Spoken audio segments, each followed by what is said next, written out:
Welcome to Lynn Cullen Live, talk radio without the static. Email your questions and comments to lynn@pghcitypaper.com. And now your host, Lynn Cullen. Hey there, how you doing? Welcome to the show, July 18, 2019. Did that qualify as a sigh? I'm not sure. I think it was just a normal exhalation of breath, I swear. I guess I'm going to start every show with the same thing, steel thyself.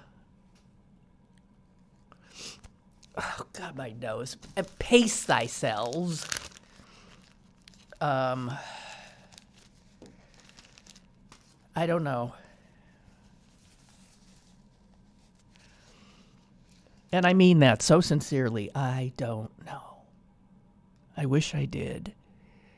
I wish somebody really did know the right thing to do to get rid of this man and to start turning our country around. I don't know if it's possible. And as I've said before, I don't know what the right tactics are. My inclinations are that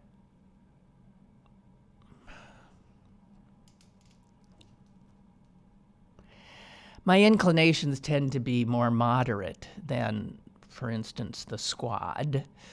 I think they are a potential real problem in terms of how they are going to be used, exploited by, made to look like the face of the Democratic Party. So if you elect whatever Democrat runs, this is what you're going to get. You can say Trump is an idiot. I've said it. You can say, I don't know if it's just intuitive with him, but again, don't sell him short. I think we see where he's going. It's ugly. It is racist, misogynistic. It is incredible how, if you think about it, he and his base have always required either a woman or a person of color to get their energy. They need to hate a designated woman or person of color in order to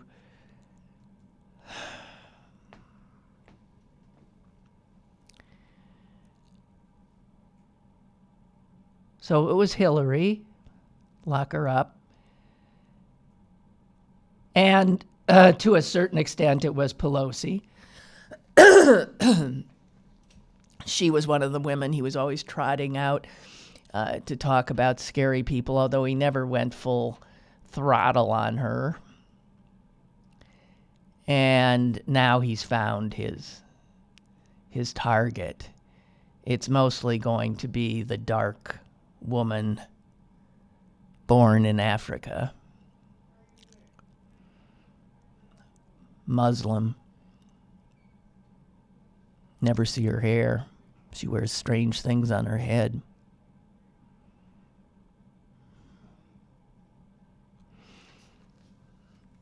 It's going to be Ilhan Omar, and frankly,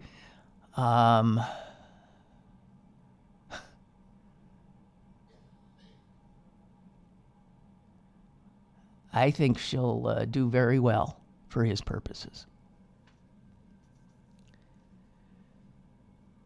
And every time, all the time that we spend, I'm not sure about this, but it seems like our circling the wagons around her and the Squad only serves his purposes of defining what the Democratic Party is.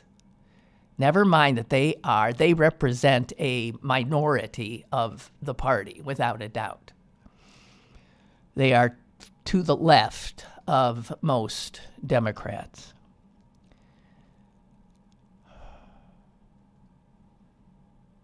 I don't know. The real concerns that he could get her killed. I think these are reasonable concerns.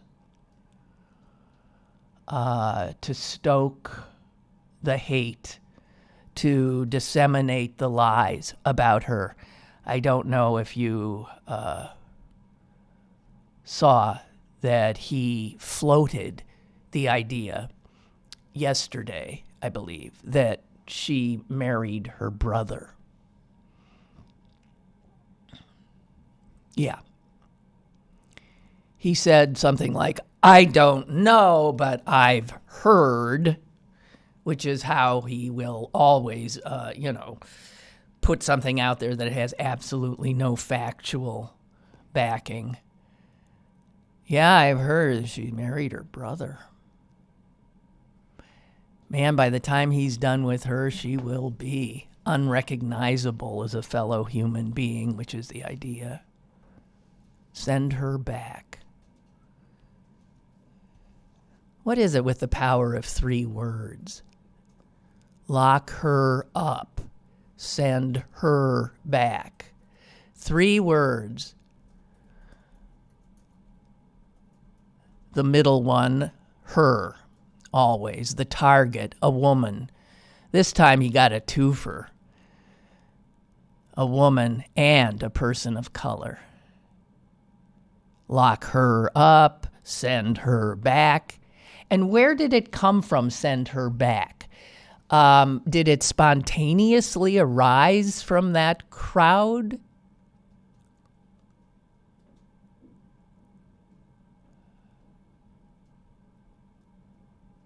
Who started that?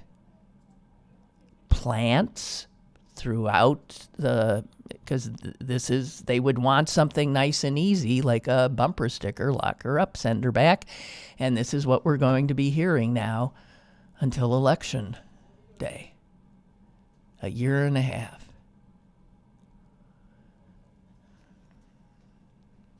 I just don't know. If he gets reelected, we're done. This country's done for. It's just done. It's irretrievably broken.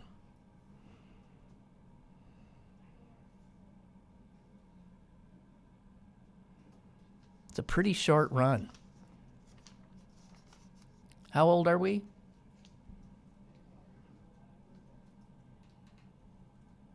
We're not even 300 years old. Geez, I mean, you look at most countries of the world, or certainly the European ones, and man, 300 years, that's like a blink. I wonder if we'll even show up in the history books. Blink.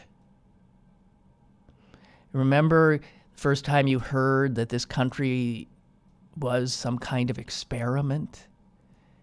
First time you heard that in a schoolroom, a noble experiment, something that had never been done.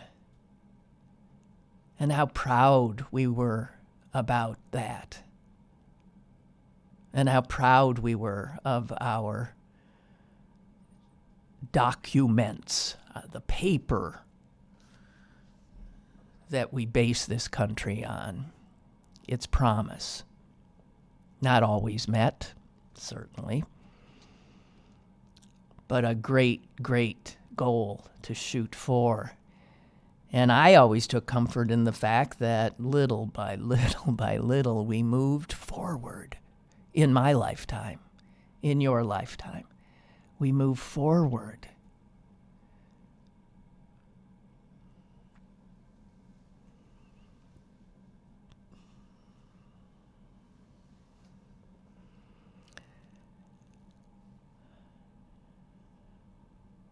I don't know much, but I I do know that it's very hard to fight a fight against an opponent who plays by no rules, none. Where truth, what's that? Where nothing matters but winning. Where collateral damage can be other human beings, can be the very nation itself. How do you fight people who have no scruples, no shame,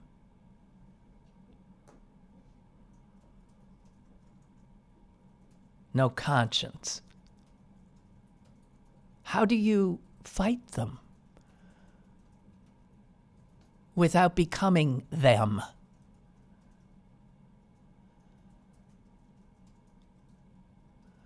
We're reminded of who we maybe could be and who we used to be as a nation, and the cynical amongst us need to take it in by the passing of a great American, Supreme Court Justice John Paul Stevens. He is the kind of American that the Founding Fathers would have been proud of. He understood their aims, their values. He was honorable. He listened. He was open. He was never seen to be angry. Never took somebody disagreeing with him or taking a pot shot at him, as Antonin Scalia often did, not being quite the man that Stevens was. He never took it personally.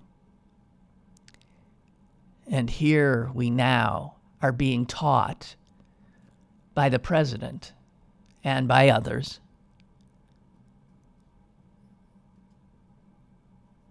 that honor is, for, I guess, idiots, that anger is the greatest motivator there is, that hatred and vilification of your fellow man and woman is fine as a political tactic and also as a way, I guess, just to live your life. Amazing. John Paul Stevens, wasn't that long ago. Within my lifetime, I saw this. A Republican president nominated him to the Supreme Court. It didn't even take 2 weeks. And he was signed off on, confirmed by the Senate of the United States unanimously. Can you imagine? Democrats voted for him. Republicans voted for him. They only, during his confirmation, asked questions about, I don't know, they didn't have the litmus tests. They just needed to know if he was qualified, if he was known as a judicious man. And he was.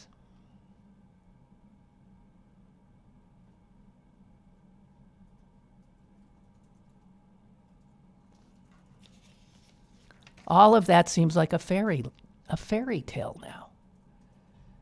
That is when our government functioned, when we were not at each other's throats, when honor meant something, when public service meant something, when ideology did not mean as much. He was chosen for his ability, not for his politics. He was a Republican. And I think it was about 10 years ago, 6 years ago, in an interview, he pushed back on the idea that he had become liberal during his tenure. He said, I don't think of myself as liberal. I am a conservative.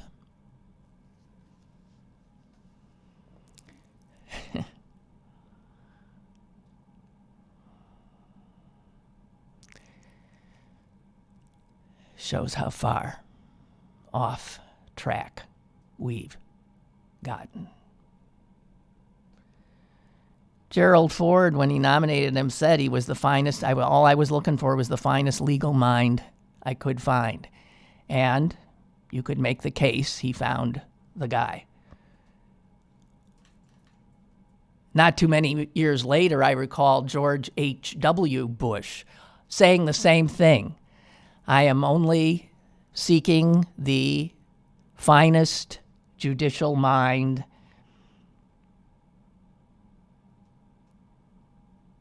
I can find, and I have found him. Clarence Thomas.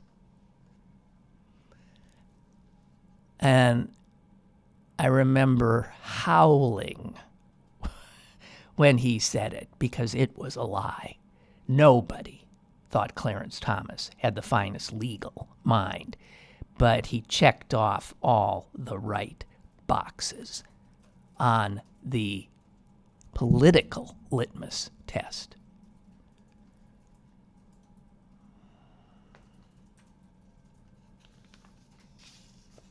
John Paul Stevens. Oh, man. He dissented in Citizens United.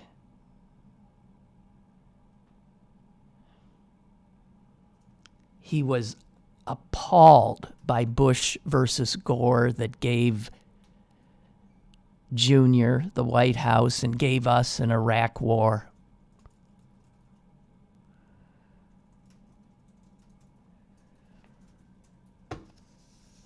He was appalled by Brett Kavanaugh and his outbursts during his confirmation hearings.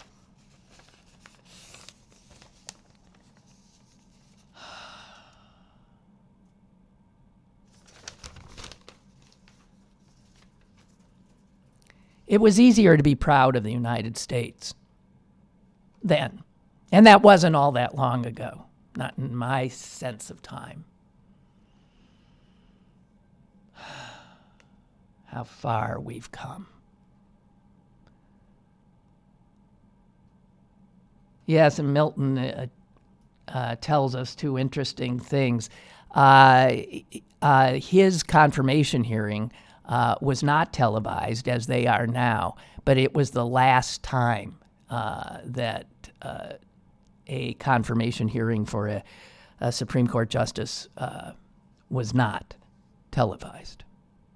And I suspect that the fact that television came in made it more political immediately, because then the senators in their questions started scoring points with their bases, right? It could be said that transparency, supposedly in this case, televising it, but giving the senators on the Justice Committee a platform, a televised platform, and given their egos, that would begin to add to the politicization, a word I can never say, of the process. Also, he was the first justice nominated after Roe v. Wade became law and abortion became legal. So you had that, I think it was 2 years before, because he came on the court in 75, Roe v. Wade was 73. And this might strike some as incredible, but he did not get one question on where he would stand on abortion. Not a single question.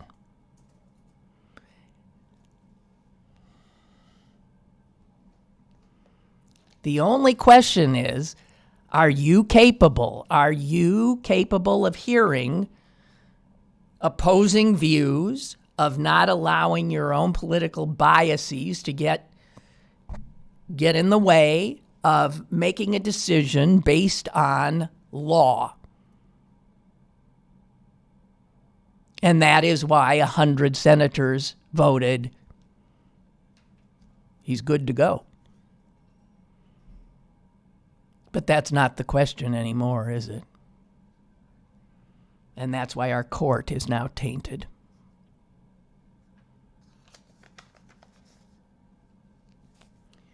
We have a caller. Caller, go ahead, please. Hello there. Hey.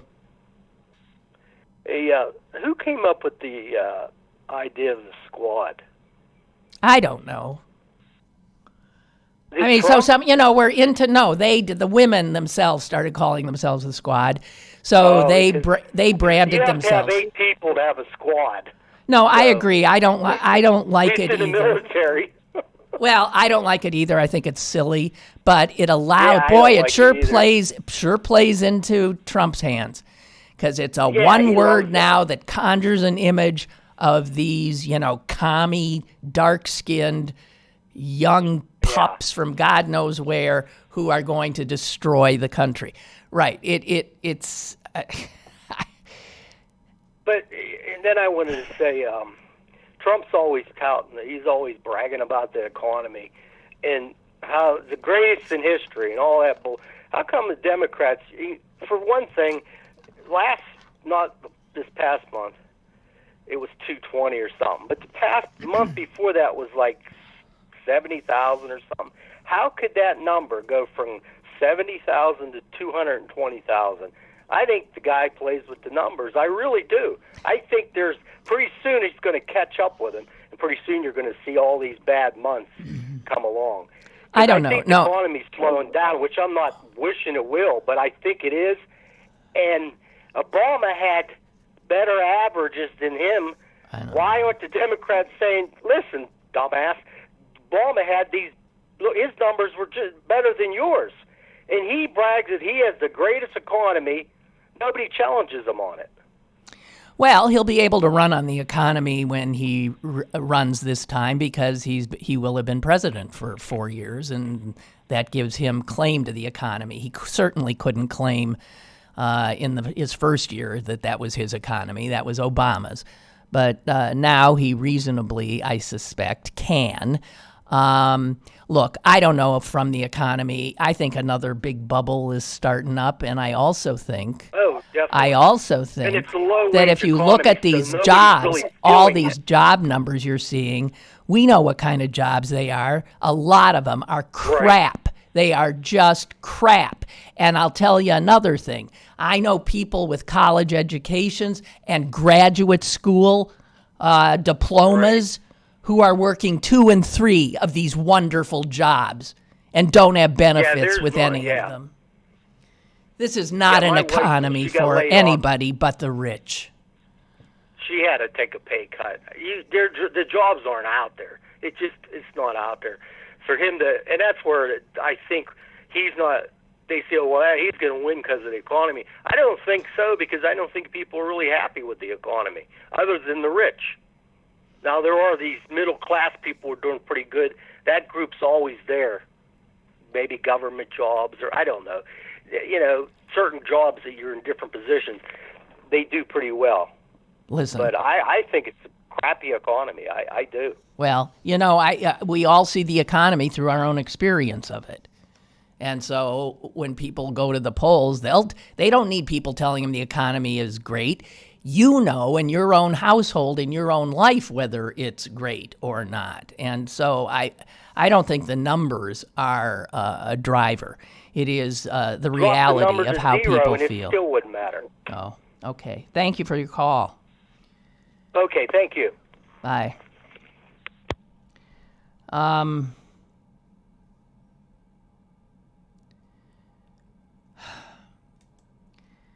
Tom Friedman, who is a moderate sort, of which I increasingly am myself,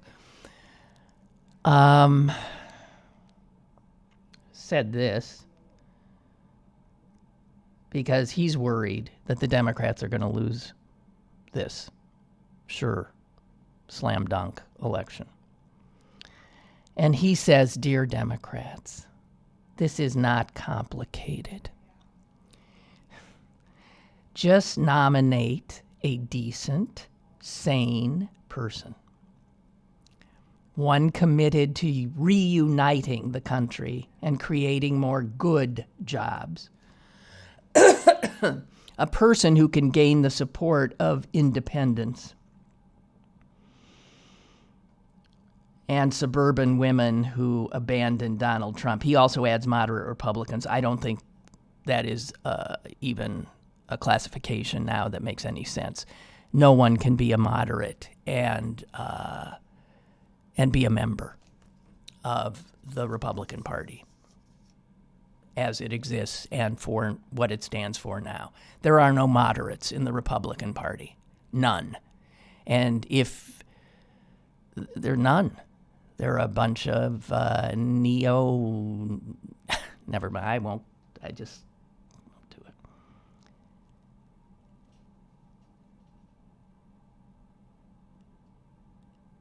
He goes on to say that what happened in the midterms can happen again for the Democrats. But he says, please spare me the revolution. And I agree. The revolution can wait. The revolution must wait. Win the presidency. So what I was saying before, all the people who are always so intent on changing things overnight don't understand how people's heads work, how our governmental structures function. Can't be done. All the progress we make, you make incrementally in this country. You don't turn over the table and get anywhere. And right now, people are up to here with the chaos. So don't bring more chaos to the table. Bring sanity. Bring decency. Bring moderation.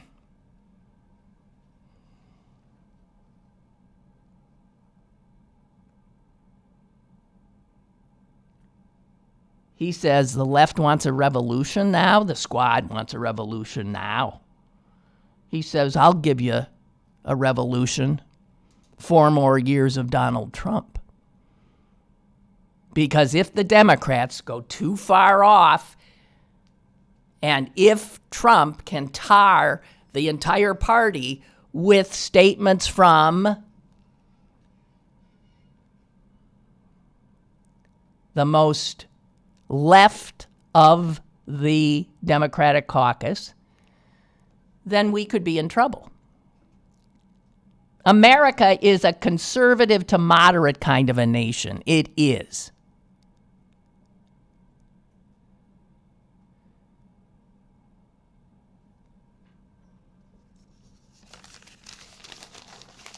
That's my sense.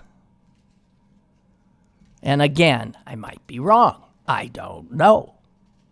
Maybe AOC and Ilhan Omar and the squad know better than I, but I suspect not. Because I remember being young, and I'm smarter now. I'm smarter now.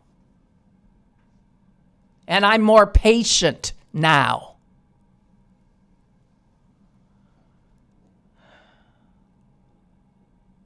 So if there is a generational divide going on here, I'm with the older crowd, I think. Even though I have great feeling of sisterhood with these young women.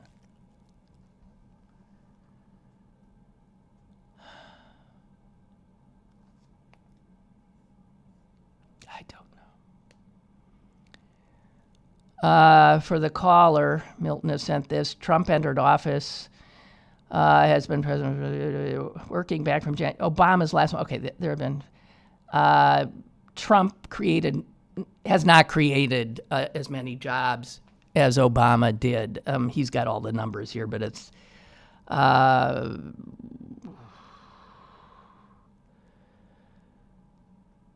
that Trump trails Obama by about 1 million jobs at this point. And let us remember that Trump was given a burgeoning economy, as Republicans always are, by the Democrats when the Democrats leave office.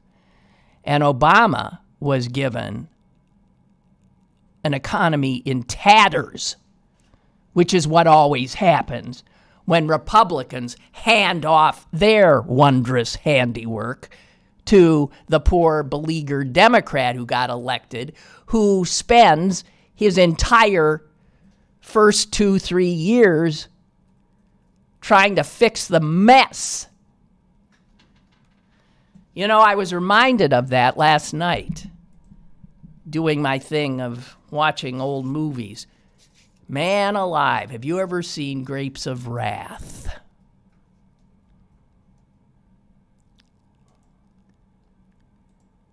This movie is so germane to our time now, because that's a movie that showed what happened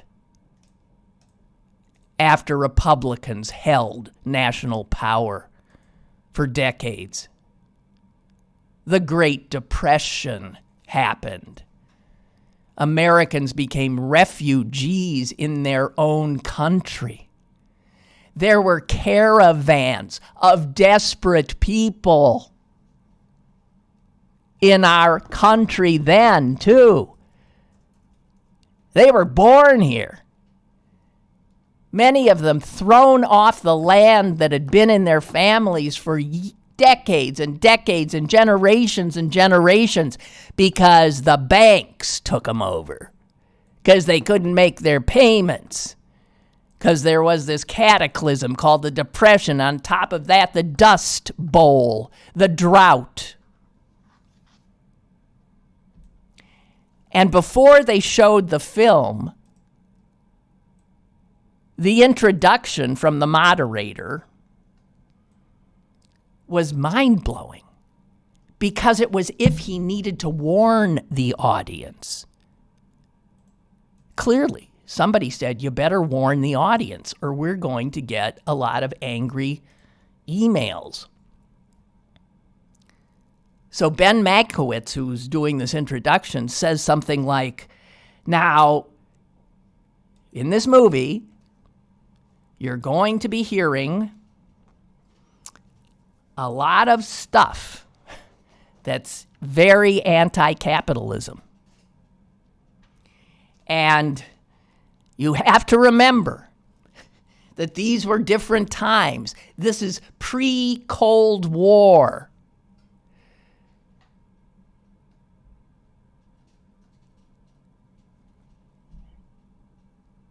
And so a movie made almost 100 years ago, 80 years ago, has to be introduced in the country today with a trigger warning to people that they were going to hear desperate American refugees in the Dust Bowl talking crap about capitalism that threw them off their homes, that sent them packing, that tried to break up every effort they made to unionize, to scrounge a living for their families. This movie shows that America has always been capable of extraordinary cruelty.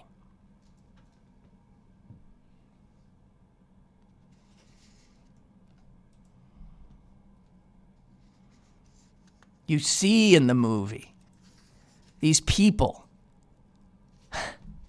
these refugees in America. American refugees in America.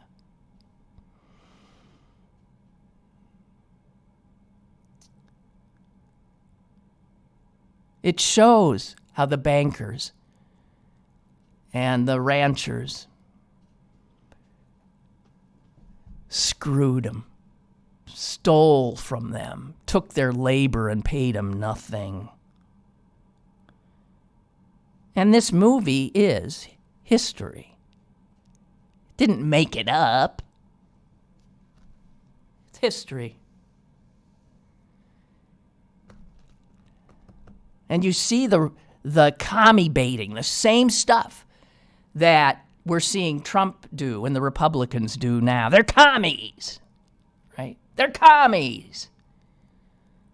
There's a line in which Henry Fonda, playing the lead character, Tom Joad, says, "What is this? Every time you turn around, somebody's calling you a red."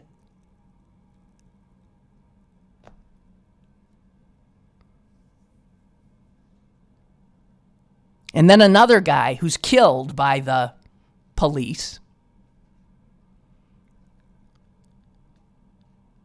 says, talking about the unfairness of it, he says, how come one guy can have 1 million acres and you got 1,000 farmers starving?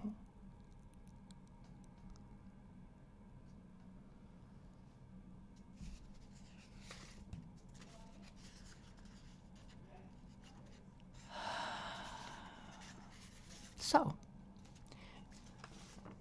you watch a movie like that made in what, I think 1939, 1940? Nominated for an Academy Award.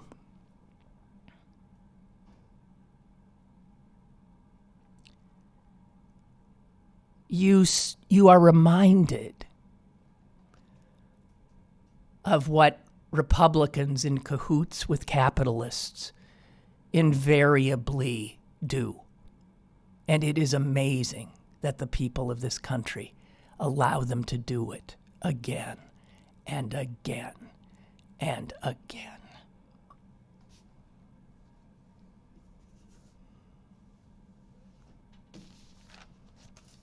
Case in point, while you weren't looking, as you know, Alex Acosta is no longer the labor secretary, so he has been replaced by, of course, an acting secretary, a guy named Patrick Pizzella. And Patrick Pizzella, all you need to know about him is he has spent his whole life working to roll back worker protections and workers' rights. And this is who Republicans put in charge of the department of our government that is supposed to protect workers.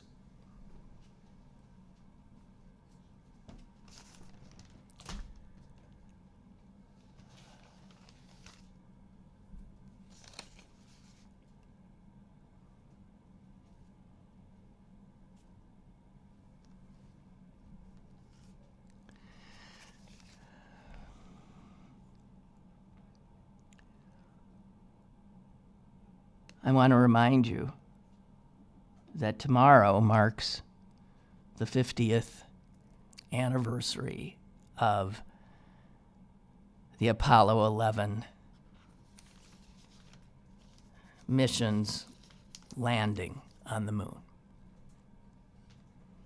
And if you haven't watched that CNN thing, I think it's on again Saturday night or it's on demand, Apollo 11, please do.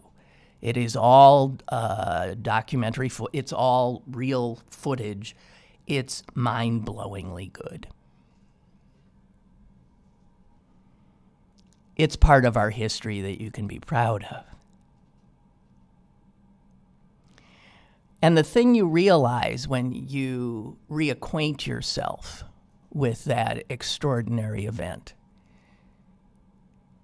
is how dangerous it was.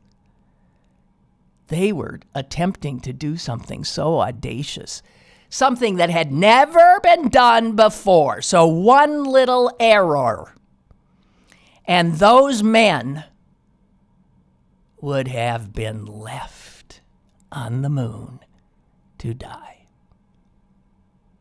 So even with the triumph of them landing, of Armstrong's one small step for man, one giant leap for mankind, they were not assured of getting back to Earth.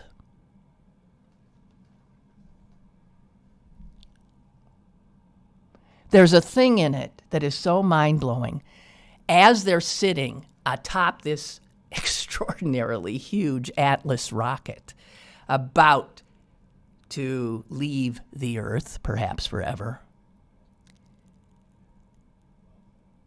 their pulses, their heart rates are being monitored. And I remember thinking, how embarrassing to have your pulse be monitored when you're sitting on top of a rocket about to be blown into God knows what. I mean, and I just want you to know, Buzz Aldrin, my hero, the second man to step on the moon, Buzz Aldrin, his heart rate right before they began the countdown was 88.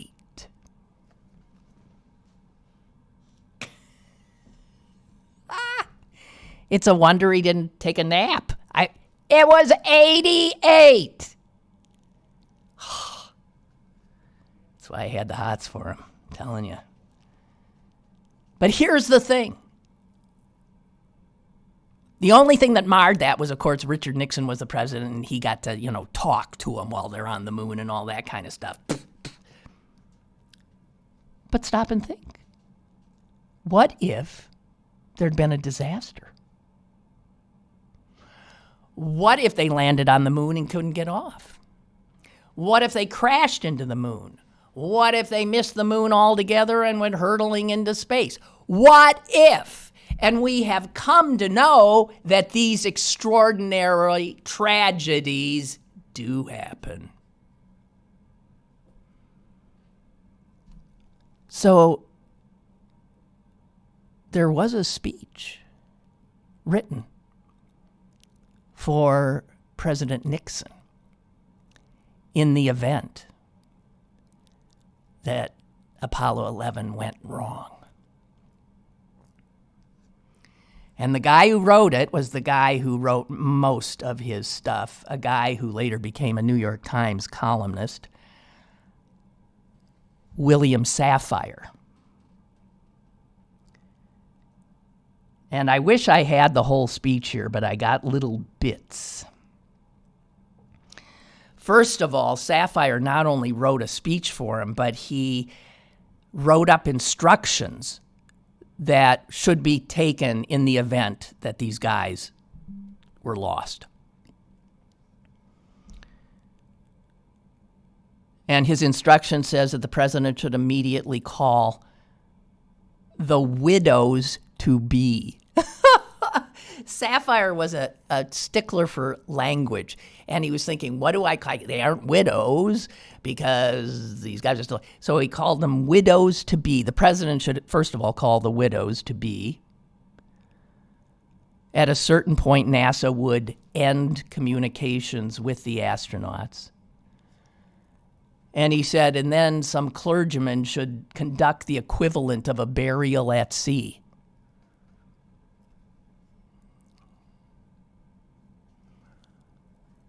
This speech nobody saw until about 3 decades ago when somebody rummaging around in the archives found it. He saw it in a memo from Safire to Haldeman titled, "In the Event of Moon Disaster." It begins like this, the speech. Fate has ordained that the men who went to the moon to explore in peace will stay on the moon to rest in peace.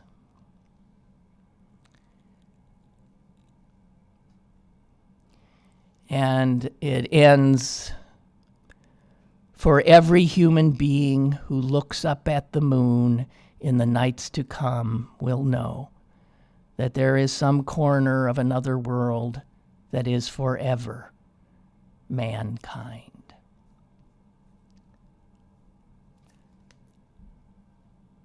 Oh, wait, I do have the whole thing here.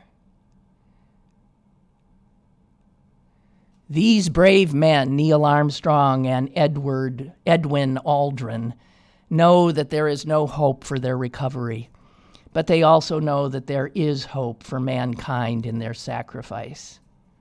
These two men are laying down their lives. So the assumption then is they're not dead, they're stranded.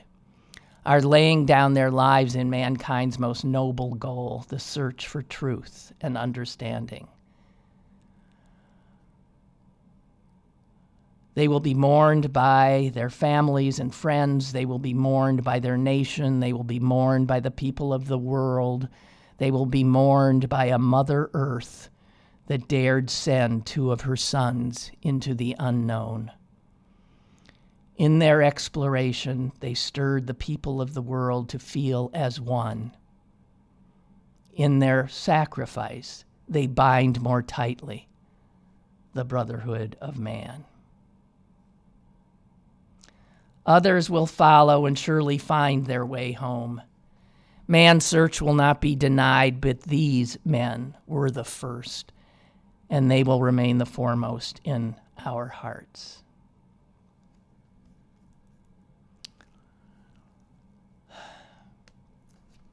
The speech that was not given. Thank God.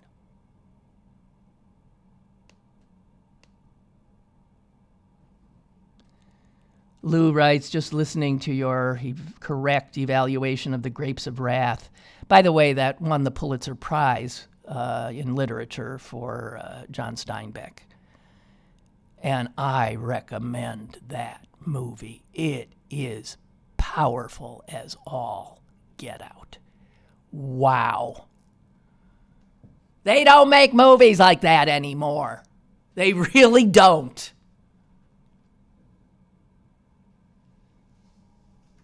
Look at it and realize that the America we are in today has always been there in its ugliness and its exploitation of desperate, good people.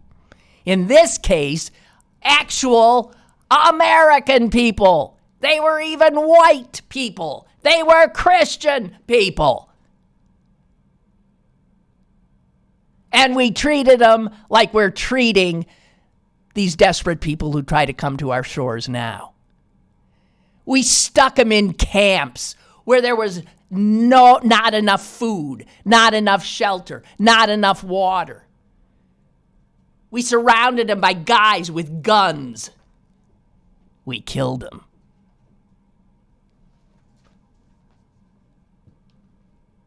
Let's not get too teary-eyed about our remembrances of America, because this strain of ugliness and cruelty and fear and hate have always been a part of this country.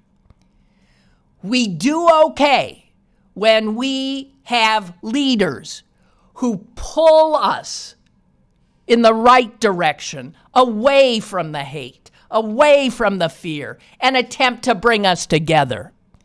Unfortunately, right now, we have this obscenity in the White House. And his only aim is to stay there. And the only way he knows how to do it is to promulgate more hate, probably more violence,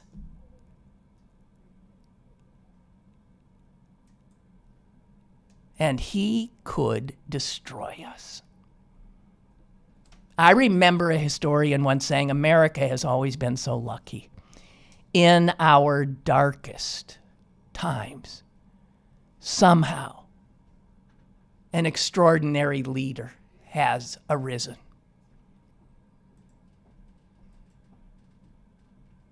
Think of just the guys who wrote the foundational documents. I mean, the brain trust that just happened to be there at our founding. And then think when the nation was being pulled apart by haters, exploiters of human beings, the Confederacy.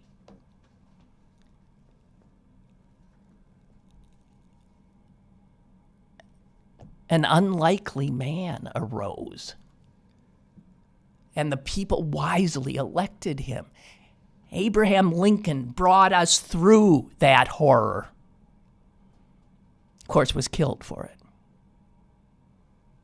So he wasn't there to help see us into a reunification. FDR. But we are not so lucky now.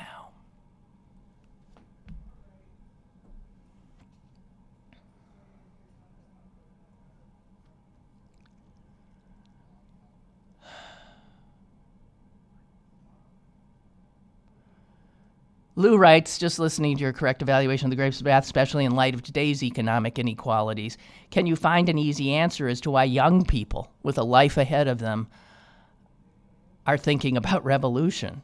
It's not wrong of them. No. That's why I said I feel their anger. I share their anger. I just want them to be a little wiser about getting where they want to go, and that they got to be smart and realize that they're not representative of this whole country. They're not representative of all the people who will want to get rid of this obscenity of Donald Trump.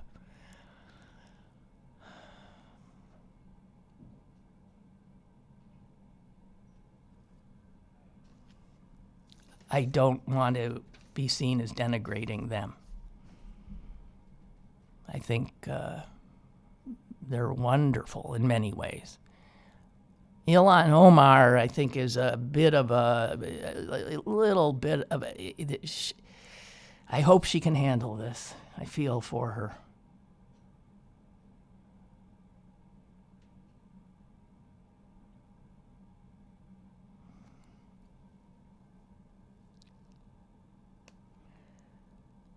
Little Tony says, something I learned yesterday about those three brave men, the Apollo 11, was that they chose not to return ever again.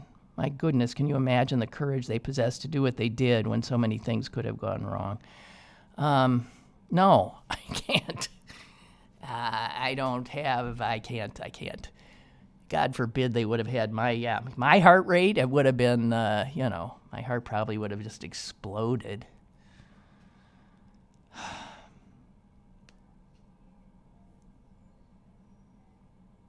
I don't know. I want to acknowledge the death of Pittsburgh police officer Calvin Hall.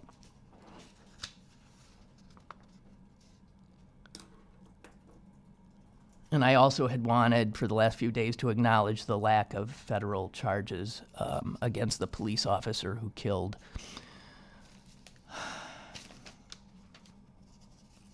Eric Garner.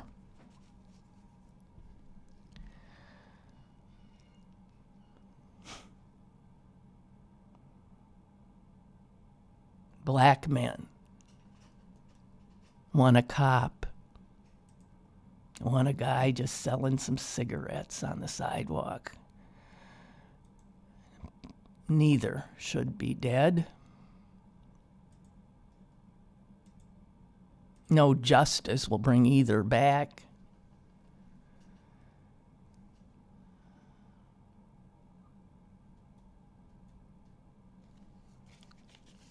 I don't know. I don't have words. I don't have words. Somebody sent me a picture that was so vile. I did retweet it. So if you follow me on Twitter, you can see it.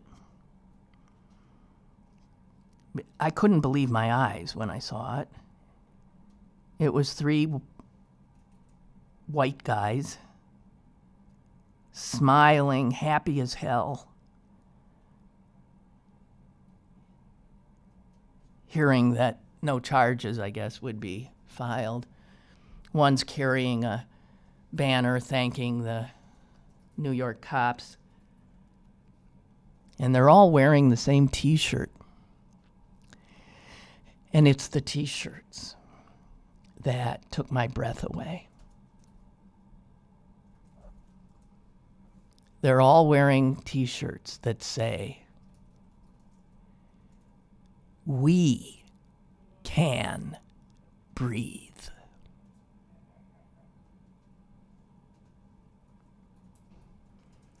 How awful a person do you have to be to mock a dying man's words? A man who had done nothing that should have resulted in his death. And they mock him.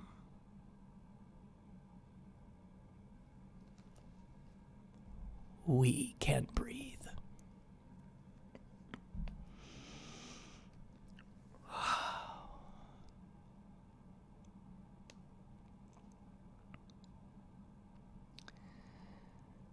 Jonathan writes, "You are so right about Grapes of Wrath. For those who missed it, it's free on demand.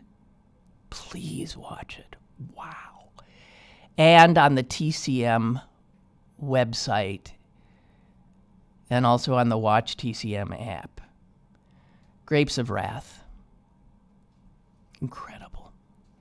A young Henry Fonda playing the lead role. The other actors, I don't know that you would know any of them. Amazing. Amazingly well done. I think, whatever.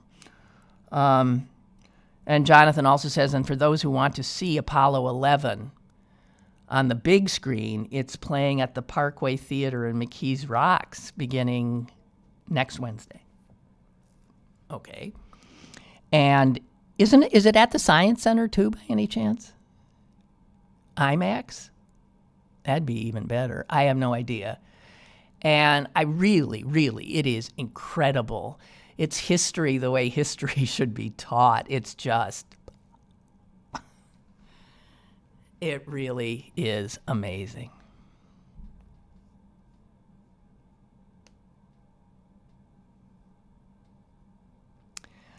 Oh, this is funny. I did see Anthony Scaramucci, the president, the shortest lived director of White House communications ever.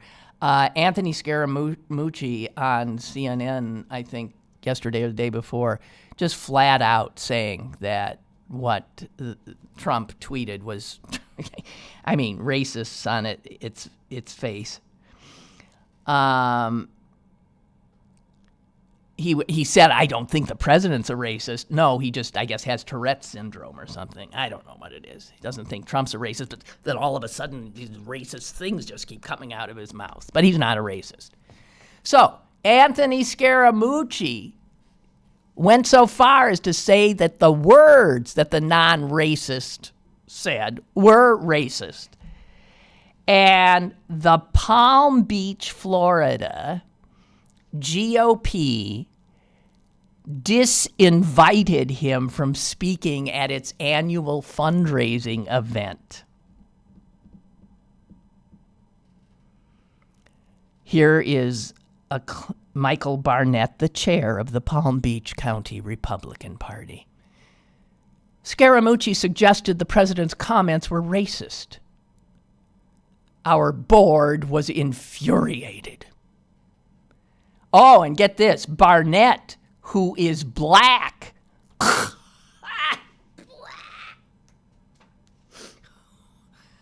Barnett, who is a self-hating nincompoop. Barnett, who is black, went on to say that we believe the tweets were not racist.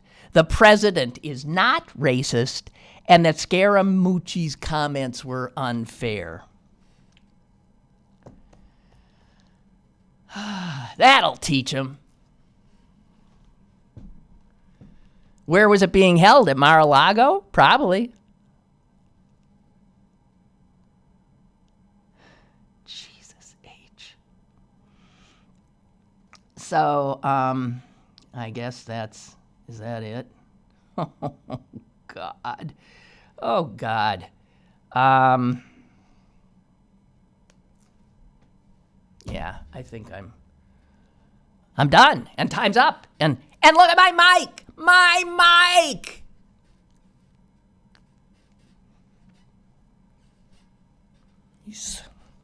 I love it. And remember, I don't do Fridays. So I'll see you guys on Monday. Stay cool. I guess it's going to be holier, hotter than humidity hell. So drink lots of water. Stay indoors. Be good to yourselves. God help us.